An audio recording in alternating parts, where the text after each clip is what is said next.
Sanja, zdravo. Ćao. Dobrodošla u Estradni leksikon. Hvala lepo. Imam zanimljiva pitanja za tebe. Ajde, pucaj. Evo ovako, prvo je ovako.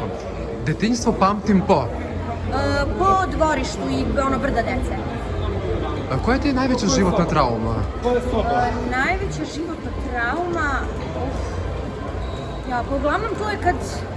Može, sad, hvala Bogu pa mi je život nekako bio ispunjen lepim stvarima, pa su traume možda i nekako marginalne, potpuno zanemarljive, ali eto neka bude svaki put kad sam pala ispit. Dobro, to ume da bude trauma. Recimo. Da, ali dobro, onda se ode sa društvom u kafanu pa se popije i onda se zaboravi. Pa slabo, ja rekao, nešto, slabo pijem, ali uglavnom se pojede nešto, to je... Da, samo da voliš jedeš. Reci mi, da li imaš neki jutarnji ritual i koji je to? Nikakav jutarnji ritual, ne pijem kafu, ne pušim cigarete, uglavnom ustanem ujutru, prvo što radim je da pogledam telefon, to mi je... Da, kao i svih nas u 21. veku. Da. Reci mi, tvoj idealan muškarac je? Kakav? Nadamo se da postoji. Da, promeniš radio stanicu kada čuješ koju pesmu? Pa možda neku koja nema reči, nema teksta. Ne volim nešto muziku bez teksta. A, dobro. Kakve ljude ne voliš? Pa, energetske vampire.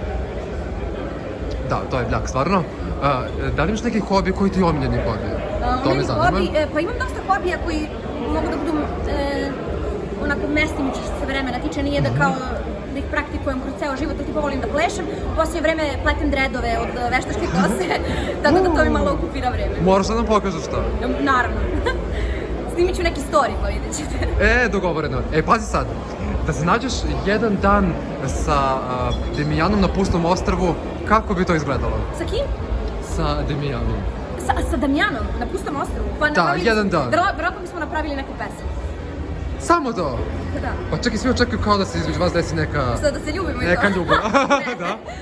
Ne. Znači pesma. To je pesma. malo onako blown out of proportion. Mogu se, znači samo to je bilo možda preterano, pravi što to je bio neki moj marketinški trik da malo se priča o tome, ali mislim, naravno, sviđa mi se malo... Dobro, ali dobro, je frajer. Ne, uopšte ne zalazim u to, kao da bi se udala za njega ili ne. Dejana! Izvinjavam se. Ništa. Gužva, evo. I reci mi, šta te nervira? Šta? Eno ga tamo, uvećavujem se, izvini, seci to. Pazi, šta te nervira kod Ksenije i kod Ivane?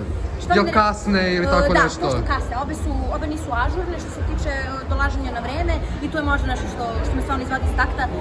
I sve je bilo u redu da to nije stalno i konstantno, ali eto, to je možda jedina stvar koja me stvarno nervira. Dobro, apelujemo na njih da povedu računa o tome. Nije, pa to imam posao, to je možda njihova čar. Pa jeste, da. I samo mi reci još, molim te, koji je tvoj najveći strah i da li ga uopšte imaš?